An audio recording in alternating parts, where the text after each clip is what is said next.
The US Congress just confirmed that Tinubu hired a lobbying firm to make sure that they bury the story of Christian genocide in Nigeria. And they are aware, and now they are very, very angry about it.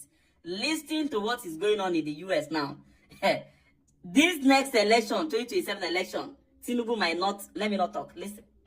Passed into law in 1988, and it has made a major difference globally, including now in Nigeria.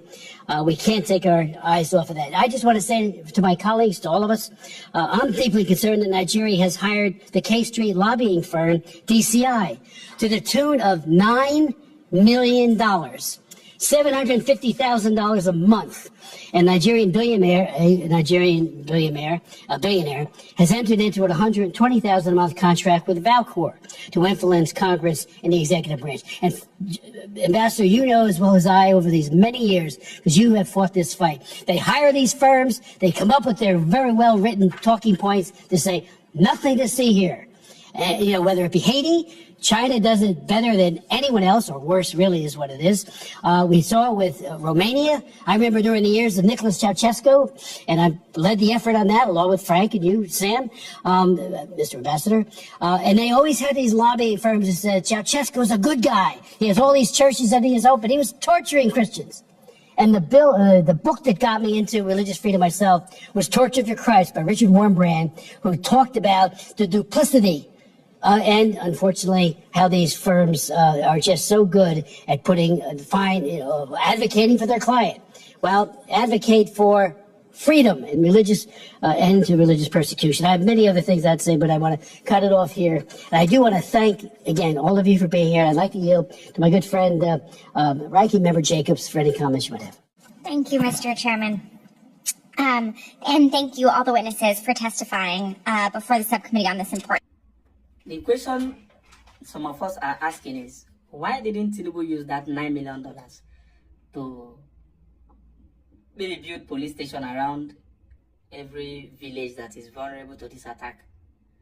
Why didn't they use that money to rebuild the villages that have been attacked already and return the displaced people back to their villages? Rebuild their homes, build police stations for them, build healthcare centers for them, build primary basic educations for them, and return them back to their settlements. Why didn't they use that money for that? Why use it to pay to bury a story that is still being told? The truth is that the Christian genocide in Nigeria is still ongoing, and until it is addressed, that issue is still going to be there. We even have a bigger problem. Now that these terrorists are beginning to spread, they are now leaving Christianity alone. Look at what happened in Kwara State. That community is a Muslim community. And over 100 and something people were died. In fact, those ones were very bold that they sent a letter ahead of that attack. The army was deployed. Later, the army were withdrawn and the attack happened. So you begin to wonder that since we have this serious problem on ground, why should we be using the scarce resources that we have to pay for a lobbying company to bury a story? Does it even make sense? This money could have gone a long way solving our problem if it is equipping our police, or maybe even, I don't know, but who actually advised Tinubu to do this?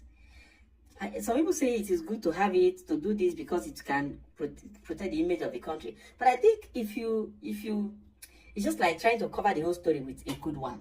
But the inside of the story is very ugly. You can't cover it for too long. Truth cannot be buried.